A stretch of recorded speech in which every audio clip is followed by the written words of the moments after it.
حضرت ابو ہریرہ رضی اللہ تعالیٰ عنہ سے روایت ہے، آپ صلی اللہ علیہ وسلم نے فرمایا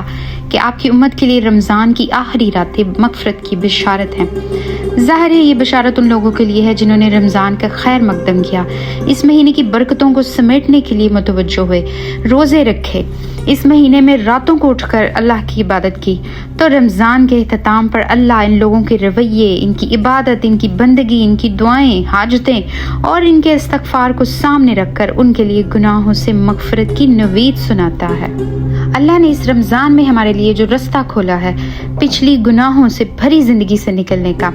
آئیے دوڑ لگا کے پوری ہمت کے ساتھ، ندامتوں کے آنسو اور توبہ کی نیت کے ساتھ اس میں داخل ہونے کی بھرپور کوشش کریں۔ ہمارے پیارے نبی صلی اللہ علیہ وسلم نے فرمایا، اللہ کے نزدیک ندامت کے آنسوؤں سے زیادہ کوئی قطرہ افضل نہیں ہے جو خوف خدا میں بہایا جائے۔